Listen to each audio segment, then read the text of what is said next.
আসসালামু আলাইকুম। আমাদের তত্ত্বাবধায়ক সরকার ইন্টারিম অন্তর্বর্তী সরকারের তত্ত্বাবধায়ক বলেন আর অন্তর্বর্তী সরকার বলেন, সেই সরকারের প্রধান অর্থাৎ প্রধানমন্ত্রী ডক্টর মোহাম্মদ ইউনূস সাহেবকে পৃথিবীর প্রায় সব দেশে চিনে কম বেশি, এবং পৃথিবীর প্রায় সব বড় বড় পুরস্কার, সব পুরস্কারে উনি পেয়েছেন কম আর বেশি। পৃথিবীর মধ্যে যতগুলো গুরুত্বপূর্ণ পুরস্কার আছে তার প্রায় সবকটি পেয়েছেন ডক্টর মোহাম্মদ ইউনূস। এটা একটা বিরাট একটা ভাগ্যের ব্যাপার, এবং ভারতে এরকম নাই, এই টাইপের লোক ভারতেও নাই। ভারতের নোবেল পুরস্কার দুইজন পেয়েছেন, কিন্তু ডক্টর মোহাম্মদ ইউনূসের ধারের কাছে তারা নেই। ডক্টর মোহাম্মদ ইউনূস এর ব্যাপারে শেখ হাসিনার রাগের কিছু কারণ আছে, সেই কারণগুলো আমি বর্ণনা করছি।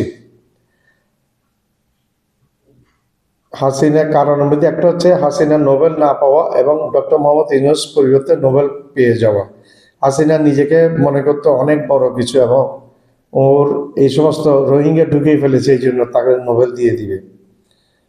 যতটুকু ক্ষুদ্র জ্ঞানে যতটুকু নিজেকে বড় মনে রাখে সেটা স্বাভাবিক, কিন্তু হাসিনা না পেয়েছেন নোবেল, পক্ষান্তরে পেয়ে গেছেন ডক্টর মোহাম্মদ ইউনূস। ডক্টর মোহাম্মদ ইউনূস একটি নোবেল হাসিনার জন্য যদি এনে দিতে পারতেন, তাহলে হাসিনা ডক্টর মোহাম্মদ ইউনূসের উপর খুশি থাকতেন, কিন্তু হয়েছে বিপরীত। নোবেল পেয়েছেন ডক্টর মোহাম্মদ ইউনূস, পান নাই আমাদের ফ্যাসিস্ট হাসিনা। হাসিনা দিনের ভোট রাতে করেছেন, আবার ভোটারবিহীন ইলেকশন করেছেন, আবার ডামি ইলেকশন দিয়ে শেষের বার ডামি ইলেকশন দিয়ে নির্বাচন করেছেন এই হাসিনা। ডামি ইলেকশন দিয়ে নির্বাচন করেছে এই হাসিনা।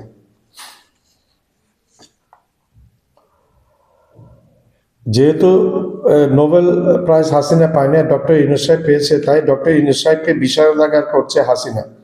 খালেদা জিয়াকে বিষাদাগার করার অনেক কারণ রয়েছে। খালেদা জিয়াকে বিষাদাগার প্রচুর করে হাসিনা।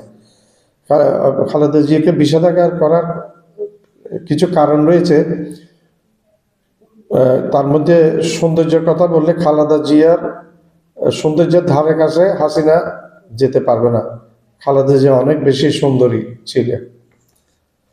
খালেদা জিয়া অত্যন্ত রুচিসম্পন্ন একজন মহিলা, এবং কথাবার্তা মার্জিত, আচরণের ব্যবহারে অনেক উন্নত মান মানসিকতা ছিলেন খালেদা জিয়া।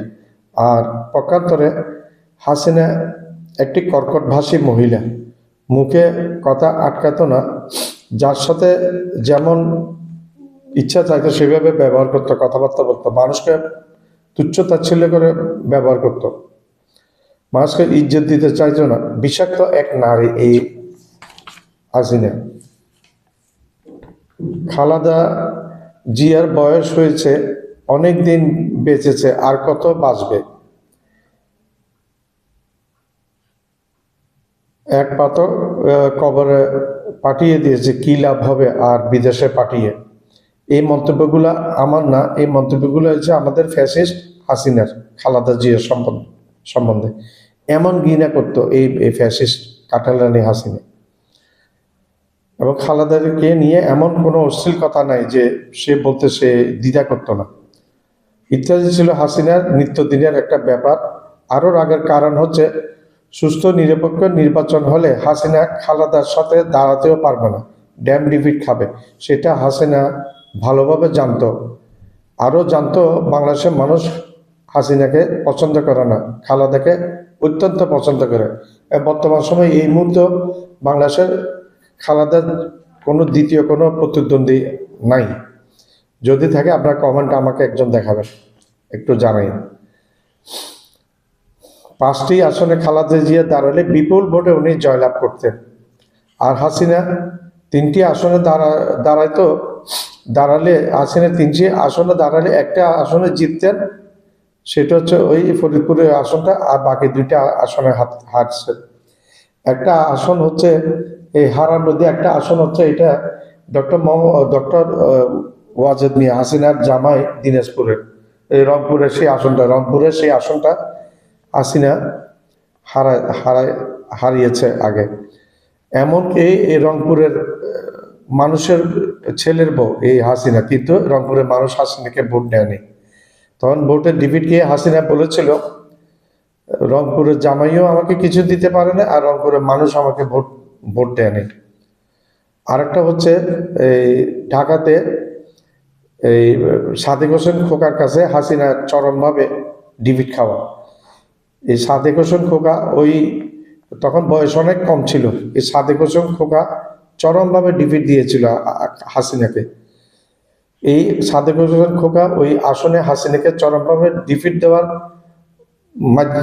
পয়েন্ট হচ্ছে সাদেক হোসেন খোকার টার্নিং পয়েন্ট, রাজনীতিতে উত্থান, এবং চরমভাবে এই হাসিনাকে হারানোর পরে চরমভাবে সাদেক হোসেন খোকা উন্নতি হয়েছে এবং ইজ্জত তার বেড়ে গেছে বিএনপির মধ্যে, এবং পরে মেয়র পর্যন্ত হয়েছিলেন। ধন্যবাদ।